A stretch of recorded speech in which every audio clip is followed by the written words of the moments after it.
민족이 살아온 역사를 보여주는 귀중한 유산.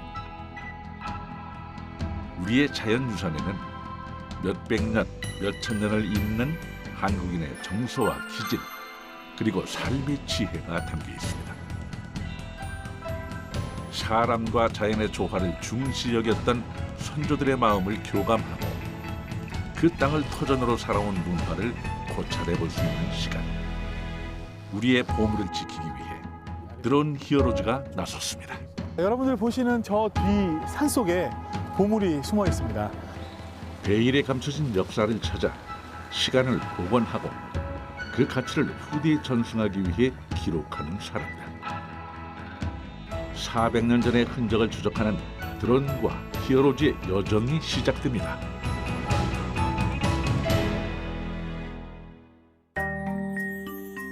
산수간 바위 아래 띠집을 짓는다 하니 그 모르는 남들은 웃는다 한다마는 어리석고 향함의 뜻에는 내 분인가 하노라. 잠들고 혼자 앉아 먼 산을 바라보니 그리던 님이 오다 반가움이 이러하랴. 말씀도 웃음도 아니해도 못내 좋아하노라.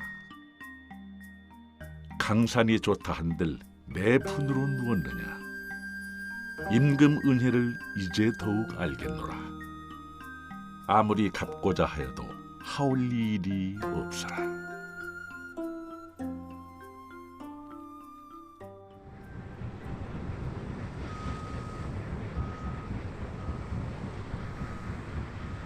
뿌연 연기와 깎인 석산이 펼쳐진 곳.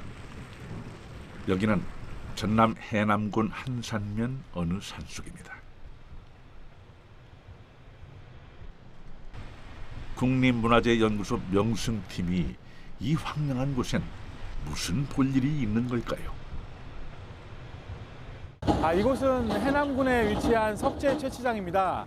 지금 보시는 바와 같이 그 석재 채취가 이루어지고 있는데요. 이곳 인근에 그 문화재가 위치해 있습니다. 그래서 저희가 측량을 하러 왔습니다. 돌산과 문화재와 드론이라. 공통점이 없어 보이는 이 삼각관계가 벌써부터 흥미로워집니다.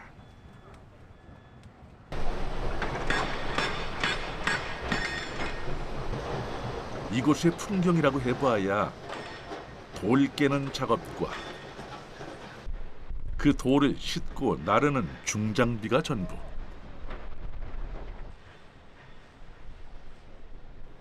눈 씻고 찾아봐도 제 눈엔 문화재라고 할 만한 것이 티끌한 점 보이지 않습니다.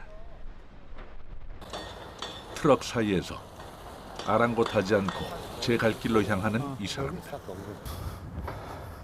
일단 제작진도 따라 나서 보긴 하는데요.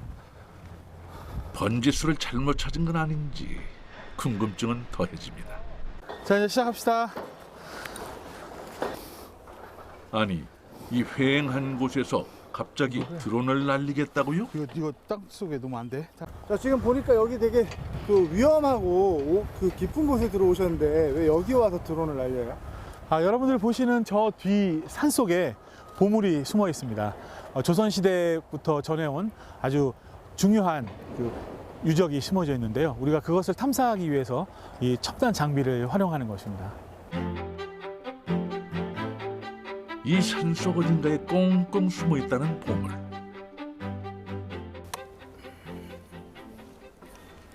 먼저 길잡이가 되어질 드론을 투입해 보물 지도를 탐색해 보도록 하겠습니다. 이 드론은 라이다를 장착한 드론인데요. 여기 보시는 바와 같이 라이다 본체와 그리고 또 레이저 광원을 발사하는 장치가 있고, 그리고 그 밑에 보면 디지털 카메라가 2대가 달려 있는데요. 이것은 레이저로 촬영한 형태를 우리 눈으로 보는 것과 같이 실제 화면으로 촬영을 해서 이 두 가지를 같이 병합하는 그런 기능을 가지고 있습니다. 여느 드론과는 달리 복잡한 장치를 탑재하고 있는 라이다 드론. 이 라이다 센서를 사용하면 무엇을 볼 수 있는 건가요? 그 숲속에 가려진 모습은 찍지 못하거든요. 그런데 이 레이저를 사용한 라이다를 장착한 드론은 숲 아래 가려져 있는 보물을 찾아낼 수 있는 그런 기능을 가지고 있습니다. 그러면 요거를 지금 찍으면 저 나무 밑에 있는 것들이 다 보인다는 얘기. 네, 그렇습니다. 예. 이렇게 맨눈으로 숲을 보면 그저 빽빽한 나무들로 둘러싸인 겉면을 보는 것이 전부이지만 라이다로 보면요, 수목들의 입체적인 모습은 물론이고 물체를 제거한 지표면까지 확인할 수 있답니다. 그런데 말이죠, 아무리 좋은 라이다 드론을 쓴들 이렇게 넓고 평범한 산속을 뒤지는 건 쉬운 일이 아니었을 텐데 보물의 단서를 어떻게 찾았을지 궁금하네요. 지금 저기 뒤에는 산밖에 없는데 저기에 그 정원이 있다는 건 어떻게 추정하신 거예요? 고산 선생이 그 해남 지역에서 경영했던 문소동이나 금세동 또 이런 수정동처럼 여기에 대한 기록은 남아 있었습니다. 그 산중신곡이라는 그 시에 수정동에 대한 얘기가 좀 남아 있었어요. 그리고 산중신곡. 1642년 고산 윤선도 선생이 유배에서 풀려난 후 전남 해남의 자연 속에서 지은 연작 시조입니다. 모두 18수로 이루어져 있으며 각 수마다 물, 바위, 소나무 등 주로 자연과 관련된 소재가 등장하죠.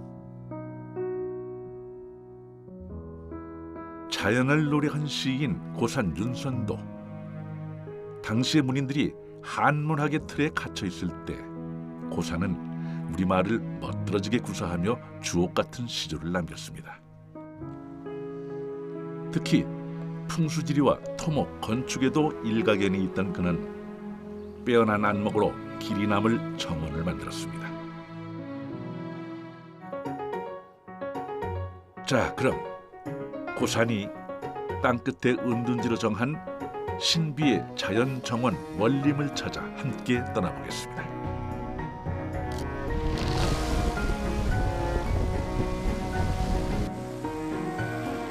빛이 투과할 수 있는 곳이면 어느 곳이든 뚫고 들어가 그 물성을 확인한다는 라이다 센서. 400년 가까이 숲에 가리었던 역사의 흔적을 드론이 과연 찾아낼 수 있을까요?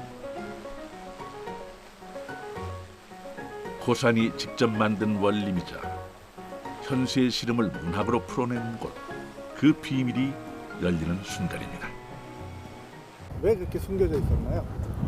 그동안 이 정원에 대한 내용들은 밝혀져 있었지만 보시다시피 그 주변에 그 석산이 개발되고 있고 또 이 정원에 대한 연구가 그동안에 많이 이루어지지 않았다고 볼 수 있죠. 그리고 또 그것이 오히려 다행이라면 다행일 수 있는 게 사람의 손이 미치지 않은 곳에 숲속에 그대로 있었기 때문에 지금 우리가 이 작업을 할 수 있는 그런 계기가 된 것이라 볼 수 있습니다. 채석으로 산이 사라져가는 이곳에 유적이 숨어있는 아이러니한 상황이지만 사람들의 접근을 허락하지 않았기에 흔적이 잘 남아있을지도 모르겠습니다. 며칠 후 수정동 원림의 첫 탐사 결과를 확인하기 위해 국립문화재연구소를 찾았습니다. 이게 지금 수목을 다 제거하는 거죠? 네. 전체 지역에서? 네. 전체 대학 제거하고 나니까 이 부분이 되게 독특하게 좀 튀어나오고 사각형 딱 맞아 떨어지는 부분이 나오는 것 같고요. 특히 또 이 부분이 지금 딱 절개지면으로 딱 이색하고 구분되는 거 보니까는 이 선상 따라서 명확하게 수직으로 뭔가가 딱 나타나요. 높이차가 크게 보이네요. 드론으로 촬영한 사진에서 나무를 제거하고 나니 순수한 자연이 아닌 인공을 가한 듯한 조형 자연이 눈에 들어옵니다. 지금 저희가 라이다를 촬영한 이제 분석 결과인데요. 그 전체 지역을 다 촬영했기 때문에 저희가 수정동 정원에 해당하는 곳들을 이제 마치 그 수사하는 것처럼 찾아 나가고 있는 과정입니다. 실제로 여기 나오는 이런 그림에서 그 색깔의 변화들은 높이차를 얘기하는데 그 인공적인 시설물이나 또 자연 지형의 높낮이 등을 통해서 저희가 문헌에 나오는 내용과 실제로 그 촬영한 내용이 일치하는 곳들을 찾아 나가는 과정입니다. 좀 더 이렇게 하면은 이미 이 부분을 다 찾은 거고. 자연을 그대로 활용해 만든 고산 원림의 특색이 드러난 순간 우리 그때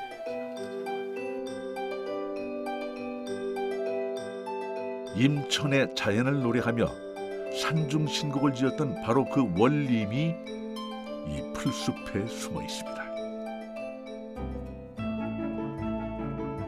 수정동 원림의 윤곽을 예상해 보면요,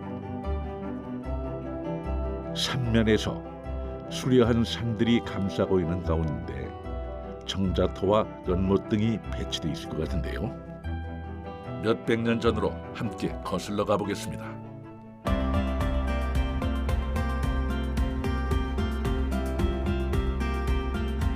첫 탐사에서 발견한 단서에 힘입어 본격적인 추적에 나선 드론 히어로즈.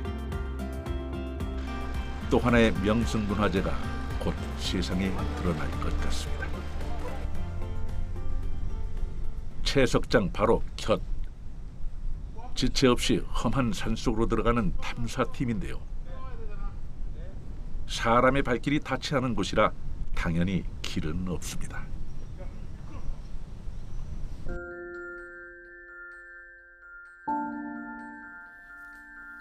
숲속은 바깥에서 보는 모습과는 사뭇 다른 모습이죠.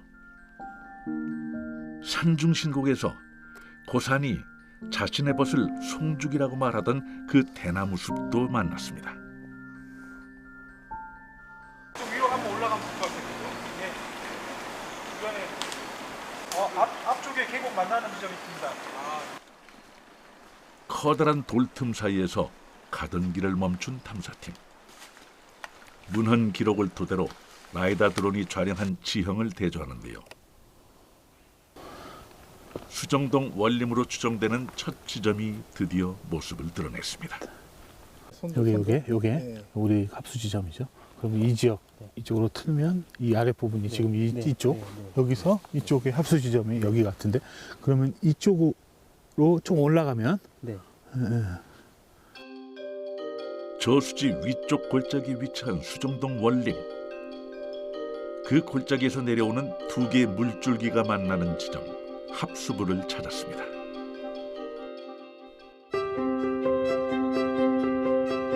고산이 특히 중요시 생각했던 물길을 이쯤에 배치해보죠.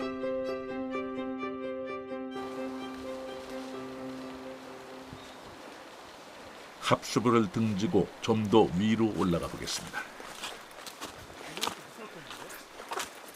어딘지 분간이 어렵지만 정원의 전체적인 배치와 모습을 확인하려면 아무래도 산 정상까진 다다라야 할 것 같습니다. 되게 깊이 들어가네요.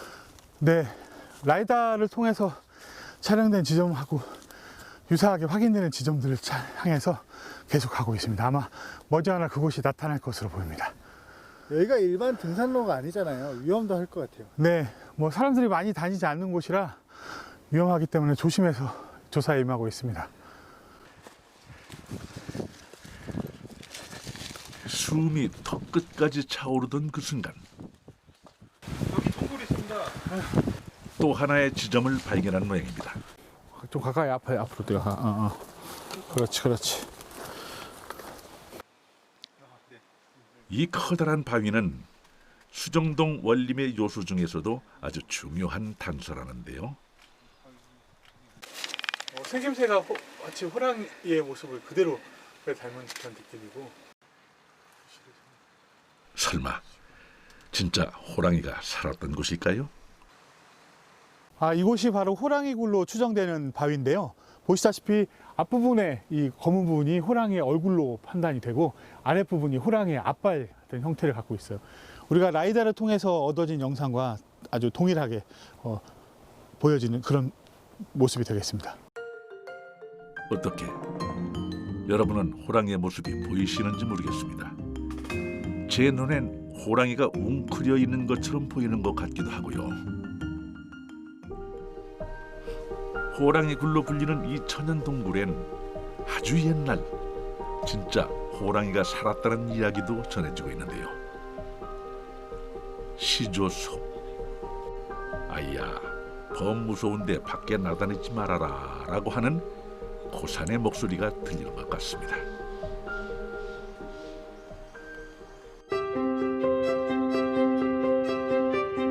원림을 지키는 호랑이 굴도 완성되었습니다. 호랑이 굴에서 조금 더 위쪽으로 올라가 볼까요? 무성한 덤불 속에 또 무언가 숨어 있는 모양인데요. 여기는 또 뭔가요? 이곳이 상지로 추정되는 곳인데요. 보시면 인공적인 석축으로 둥그렇게 연못을 만들어서 이 밑으로 이렇게 물이 흐르게 물길을 유도하고 있어요. 이곳이 상지로 추정되는 곳입니다. 연못을 만들기 위해 쌓은 축대의 모습입니다. 수정동 원림에는 상지와 하지 두 개의 연못이 있는 것으로 전해지고 있는데요. 그중 위쪽에 자리한 상지의 흔적이죠. 이 깊은 산 속에 연못이 있는 거예요? 예, 지금은 깊은 산속이지만 과거 조선시대 때는 아마 정원으로서 사람들이 오가는 곳이었을 겁니다. 그런데 이곳이 변해서 이렇게 산속에 지금은 연못이 있는 것처럼 보여지는 겁니다. 연못의 규모가 엄청나죠. 이 연못은 고여있는 물이 아니라 흐르는 물을 가두거나 흘려서 상하 연지를 조성하고 있습니다. 보다 자연 친화적이고 생동감 있는 공간을 구성하고 있다는 증거이죠. 고산의 의지대로 물길을 유도하기 위한 건축 기법이라는 평가도 있습니다. 여인들이 이곳에 와서 목욕을 하기도 했다 하니 연못 물의 양을 짐작할 수 있겠죠. 여기 보이는 석축들은 사람이 인공적으로 쌓은 흔적이 명확하게 보여지는 곳입니다. 이를 통해서 우리는 이게 인공적으로 만든 연못 터였다는 것을 확신할 수 있습니다. 머무는 곳마다 아름다운 산수에 정자를 짓고 그 곁엔 꼭 연못을 만들어 자연을 즐겼다는 고산. 이 연못을 바라보며 시상을 떠올렸을 그의 모습이 아른거리는 듯하네요.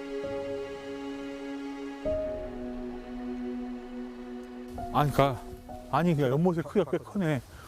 50은 아니야.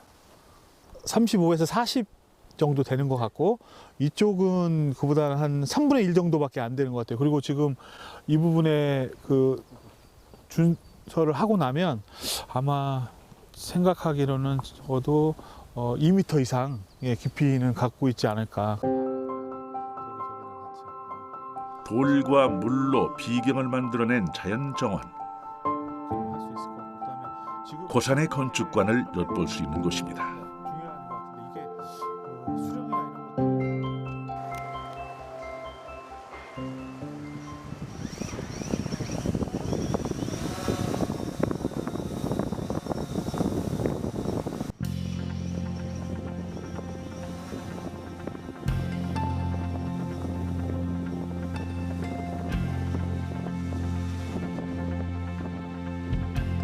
지형과 산수의 아름다움을 노래하며 자연지물의 의미를 아로새긴 고산 윤선도. 그가 이렇게 원림에 몰입했던 건 어쩌면 그의 파란만한 삶을 치유하기 위함이 아니었을까요? 자연에서 인공의 아름다움을 이끌어낸 예술. 고산의 삶의 무게가 고스란히 지상에 펼쳐지러 남았습니다.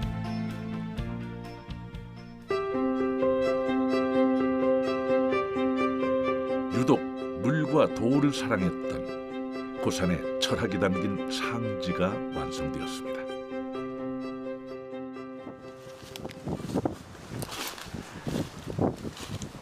라이다 드론의 정확도와 탐사팀의 열정으로 수정동 원림의 퍼즐이 순조롭게 맞춰져 가고 있습니다.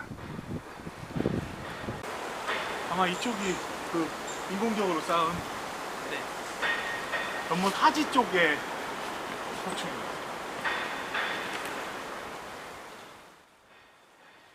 위쪽 연못에서 얼마 지나지 않아 아래쪽 연못에 축대도 발견됐습니다. 이렇게 상하 연지가 모두 드러났네요. 구름 비단 병풍이 요석 위에 드높이 수정의 주렴이 옥류 옆에 비수듬이 지금껏 발견한 모든 경관을 아우르는 포인트 수정암의 수정염입니다.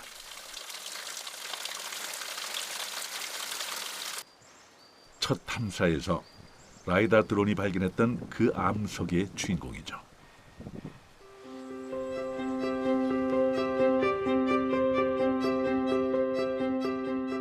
여름이면 더욱 시원하게 쏟아졌을 물줄기가 상상되는군요.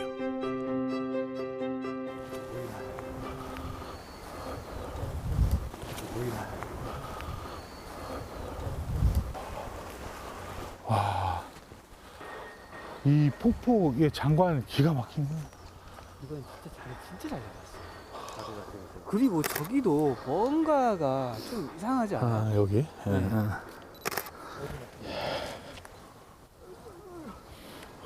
그러니까 우리가 저쪽에서 볼 때하고 완전히 다르네. 여기서 정말 아름답네. 그러니까 그리고 오늘 또 날씨가 이래서 탐사팀이 서 있는 곳 계류를 통해서 이쪽으로 가고 수정암 바로 아래에 위치한 축대입니다. 자리를 만든 게 바로 계류가 인소정이라는 정자가 있던 자리죠. 서재에서 조선소서 보듯이 호랑이굴을 그 높이만도 3m 이르는데요. 이 장관을 이 정자 터에서 내려다본 풍경이 궁금해집니다. 연못이 있고 이게 정말 이 자리가 바로 그 인소정이라는 정자가 있었던 정자 터로 추정되는 곳입니다. 그리고 여기 보시면 뒤에 그 보셨던 상지부터 내려오는 지금 현재 물이 흘러내리는 곳이 수정암이라고 하는 공간이 되겠고, 또 이쪽에서 보면 고산 정원의 특징 중에 하나가 그 가장 주된 장소에서 바라보는 반대편에도 하나의 경관 요소가 있거든요. 이제 호랑이굴 같은 경우 이러한 것이 비슷한 양상이 되겠고, 여기서 보시면 여름에 폭포가 형성돼 있고 또 밑에 있는 그 연못이 있는 이런 가장 그 경관 포인트가 되는 곳에 이 정자를 두고 이곳에서 감상을 했다, 이렇게 볼 수 있겠습니다.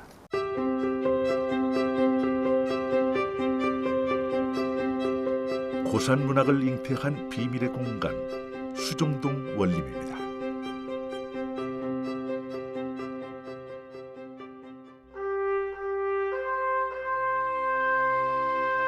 베일에 쌓였던 우리의 역사이자 보물.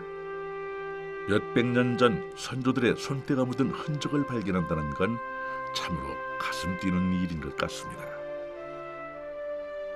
고산 윤선도 선생의 비밀의 숲. 그가 바라보며 심취했던 바로 그 자연을 우리도 함께 마주할 수 있는 날이 머지않았습니다. 지금 이 장소는 우리 그 조선시대 때 고산 윤선도 선생이 경영했던 정원 중에 하나입니다. 특히 고산 윤선도 선생님은 복일도에 윤선도 원림으로 아주 유명하고 명승으로도 지정되어 있는데요. 이곳 해남에서도 문소동과 또 금세동, 또 이 수정동을 경영했던 것이 익히 잘 알려져 있습니다. 이것은 우리 한국 정원의 대표적인 유산이기도 하고, 또 조선시대 때 한국 전통 정원의 가장 기본이 되는 설계와 또 구성을 가진 아주 아름다운 정원의 하나라고 볼 수 있습니다. 윤선도 선생이 자연을 감상하던 바로 그 자리에서 옛 숨결을 느껴보는 드론 히어로즈. 켜켜이 쌓인 역사의 숨결이 배어있는 것 같습니다. 심심은 하다마는 일 없는 적 장마로다. 답답은 하다마는 한가할 적 밤이로다. 아이야, 일찍 자다가 동트거든 일어나라.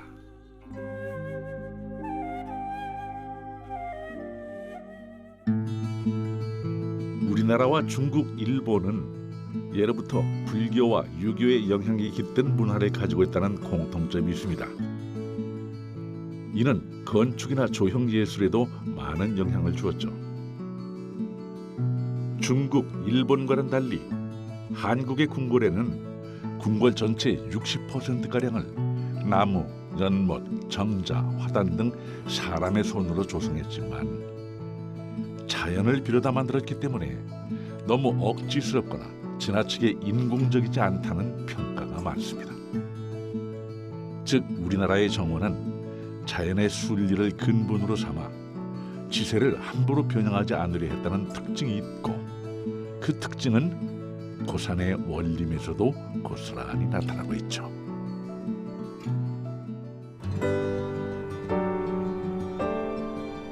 제작진이 일출을 맞은 곳은 한반도의 최남단 땅끝항입니다. 다도해를 배경으로 펼쳐지는 아름다운 일출과 일몰을 모두 만날 수 있는 곳이죠. 그리고 조선시대를 통틀어 가장 대표적인 시제로 손꼽히는 어부사시사의 탄생지로도 유명한데요. 자연과 더불어 살아가는 어부의 삶을 아름답게 표현한 우리말 연시조입니다.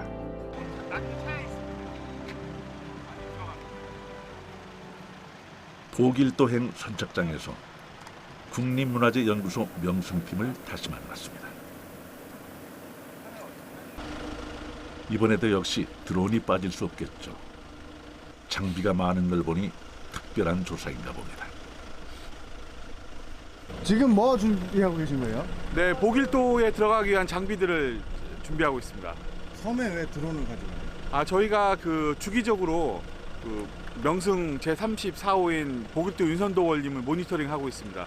주로 주변 지형이라든가 또 문화재로 지정된 지역들의 상태를 살피기 위해서 가는 겁니다. 윤선도가 사랑한 그 섬 보길도로 떠나보겠습니다.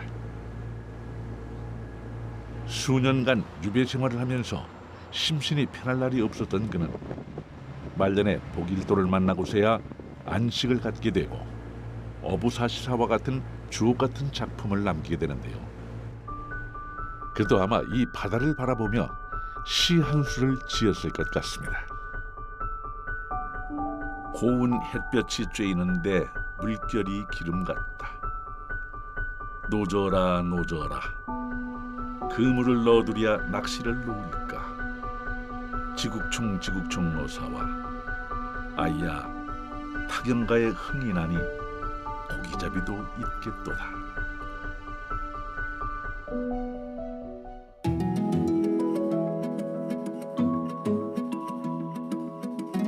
완도 팔경의 하나로 꼽힐 만큼 아름다운 일출과 사시사철 푸르름을 뽐내는 다양한 수목들이 보길도의 숲을 이루고 있습니다.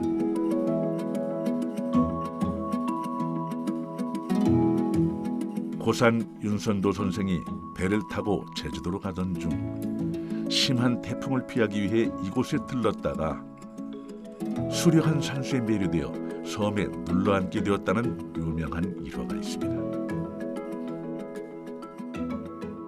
전라남도 완도군 보길면입니다. 흔히 보길도라고 하는데요. 윤선도 선생님이 16세기 후반에 보길도에 낙향하셔서 정원을 지으시고 여생을 보내신 곳으로 잘 알려져 있습니다. 보길도의 풍광에 반해 약 15만 평의 공간에 낙원을 세운 고산. 이곳의 산세가 연꽃을 닮았다 하여 부용이라 이름 지었습니다. 보길도는 여느 섬과는 달리 산의 봉우리와 능선이 섬의 가장자리에 있어서 그 한가운데는 분지처럼 아늑한 특징이 있는데요. 하늘에서 내려다본 부용동의 생김이 정말 물 위에 뜬 연꽃의 봉우리를 닮은 듯합니다. 부용동 원림의 초입이자 원형이 잘 보존된 세연정부터 둘러보겠습니다. 연못에 단을 조성하여 지은 3칸짜리 정자인데요. 경관이 물에 씻은 듯 깨끗하고 단정해 기분이 상쾌해지는 곳이란 뜻을 담고 있죠. 자연과 함께하는 안식처이며 여흥을 즐기는 곳이기도 하고 학문을 갈고 닦는 동시에 고민에서 벗어나는 힐링의 장소이기도 했던 세연정. 자연을 해치지 않고 그 속에 동화될 수 있도록 추구한 한국 정원의 특성을 잘 보여주고 있는 곳입니다. 세연정에서 1500m쯤 떨어진 격자봉 아래에는 고산의 서재이자 거처인 낙서제가 있습니다. 글을 읽는 즐거움이 있는 집이라는 뜻의 낙서제. 300년 동안이나 잡초 속에 묻혀있던 터라 옛 모습을 추정할 수 없을 정도로 복원의 난항을 겪었다고 하는데요. 1990년대부터 본격적으로 발굴 조사를 시작한 이후 수차례에 걸쳐 조금씩 옛 모습을 찾아가게 되었죠. 낙서제 복원의 단서가 되는 핵심 지물이 바로 이 귀암이라는 바위였는데요. 문헌에 나오는 지형지물 중 귀암에 대한 언급이 많은 것으로 보아 낙서제 원형 복원의 중요한 지표물임을 인지했지만 여러 차례의 발굴 조사에도 좀처럼 실체가 드러나지 않다가 2011년 비로소 매몰되었던 귀암이 발견되면서 주변 건축물의 위치를 정확히 파악할 수 있게 되었다고 합니다. 고산이 이 바위에 앉아 시간 가는 줄 모르고 달을 바라보았다라는 얘기가 있죠. 길이 360cm에 너비 270cm의 화강암. 낙서제 복원의 새로운 전환점을 제시한 반가운 지형물입니다. 지금 보이시는 이 바위가 고산6호에 나오는 귀암이라는 바위거든요. 특히 그 복일도지에도 나오지만 이 귀암이라는 바위하고 저 뒤에 보이시는 동천석실이라는 그 장소가 있어요. 저 바위 안반 위에 정자가 지어져 있는데요. 이곳과 또 그 귀암, 저 뒤에 보이시는 소음봉이라고 하는 안반과 일직선상으로 축선을 이루고 있다고 그렇게 기록에 나와 있습니다. 260여 년 만의 모습을 드러낸 귀암을 기준으로 이렇게 낙서제의 원지반이 확인되었습니다. 바위 하나도 함부로 해치지 않는 선조들의 마음을 엿볼 수 있는 대목이죠. 우리가 오늘날 고산을 시대의 건축가로 칭하는 이유는 또 있습니다. 저 멀리 낙서제 맞은편에 드러난 암벽이 보이시죠? 자세히 보니 한 칸의 집도 있습니다. 가히 부용동 제1의 전승이라 불리는 동천석실인데요. 홀로 사색과 독서를 즐기던 곳이라고 하는군요. 산의 7분 능선에 자리한 하늘 아래 낙원. 이곳에서 내려다보면 마치 연꽃에 파묻힌 듯한 부용동 원림이 한눈에 들어옵니다. 동천석실에서 정면으로 보이는 낙서제의 귀암과 소운병 바위가 일직선상에 위치하는 절묘함도 가지고 있죠. 그 옛날 이 높은 산 중턱에 초막을 짓고 자연과 물화일체가 되고자 했던 그의 철학이 오늘날 우리의 소중한 유산으로 남았습니다.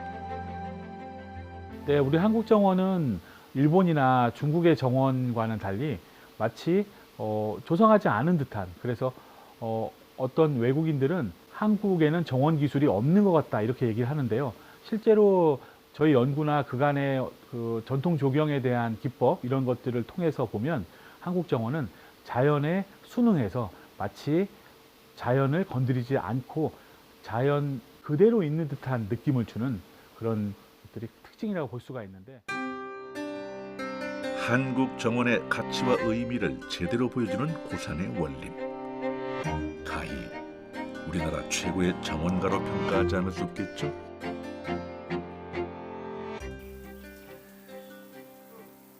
자, 간단히 복일도 원림을 여행하셨으니 이제 다시 드론 히어로즈를 만나볼까요?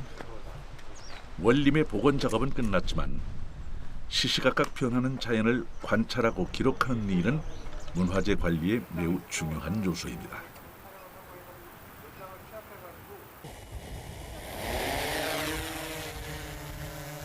해남 수정동 탐사에서 하는 또 다른 모양의 드론이 출동하는데요. 지금은 어떤 작업 중이신가요?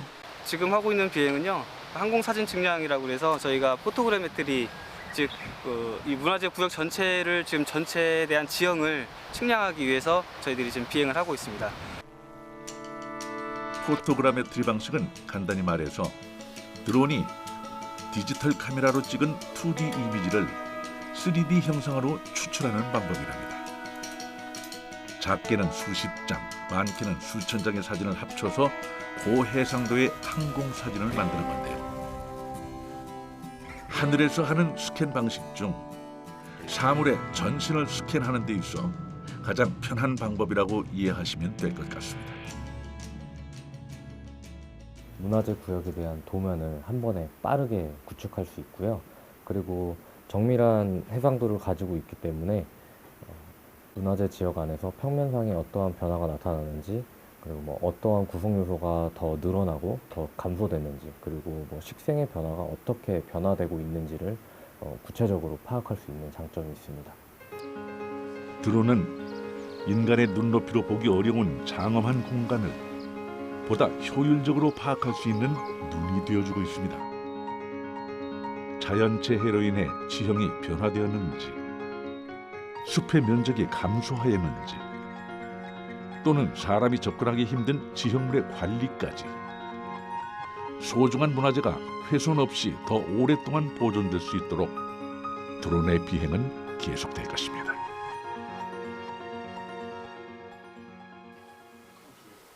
국립문화재연구소 명승팀에서는 작년 또 하나의 의미 있는 탐사를 했습니다. 이쪽에 사철나무 군락. 네, 이게 딱 사철나무 지금 딱 군락. 이쪽도 지금 현재 그 안쪽에 있는 지형 정확한 데이터를 얻을 수 있기 때문에 우리가 계속해서 모니터링을 하면 여기에 뭐 훼손 여부 이런 것들도 확인할 수 있을 것 같아요. 천연기념물 제336호 독도 천연보호구역 상공에 라이다 드론을 띄워 독도 지형을 정밀하게 측정했죠. 네, 최초로 드론에 장착한 라이다로 촬영한 결과인데요. 작년에 독도의 날에 즈음해서 저희가 최초 탐사한 자료입니다. 그동안 나무 군락에 덮여 육안으로 정확히 파악할 수 없었던 독도의 속살. 동섬 서섬의 곳곳에 레이저를 쏘아 자연 생태 지형에 대한 세부 데이터를 축적하게 된 건데요. 수직의 가파른 지형 탓에 그동안 학계와 연구진이 가까이 볼 수 없었던 암벽과 그 암벽에 잔디처럼 눌러붙은 천연기념물 사철나무를 비롯해 수많은 희귀식물을 발견하게 되었고, 베일에 가려져 있던 천장골 내부의 자세한 지형까지 확인할 수 있게 되었습니다. 이렇게 축적된 데이터는 태풍과 같은 자연현상에 의해 독도가 어떻게 변화해가는지 분석 자료로서도 큰 역할을 하죠. 과거에 우리 선조들이 남긴 기록을 통해서 우리가 지금 현재 문화재를 찾고 또 거기에 대해서 분석할 수 있는 것처럼 저희도 독도에 대한 아주 정확한 지형 자료, 그리고 또 아름다운 자연 경관을 이루는 이런 형상, 이런 것들을 아주 정확하게 기록해 놓으면 지금 현재 우리가 연구하는 데도 많이 도움이 되고, 또 이런 것이 보존관리 정책에도 쓰일 수 있지만 우리 후대의 또 연구자들이 우리 자료를 가지고 또 계속해서 이 연구를 이어갈 수 있는 토대가 된다고 생각합니다. 우리는 너무 빠른 변화를 겪으며 이따금 과거에 대한 소중함을 잊곤 합니다. 그러나 자연유산은 무엇으로도 대체할 수 없는 민족의 삶과 영감의 원천이죠. 무심하게 지나치던 작은 돌 하나, 당연하게 여겼던 흔한 물길 속에도 깃들어 있는 숭고한 역사. 우리의 과거를 되찾기 위한 드론 히어로즈의 도전과 땀방울이 미래 후손들에게 소중한 보물을 선물할 것입니다.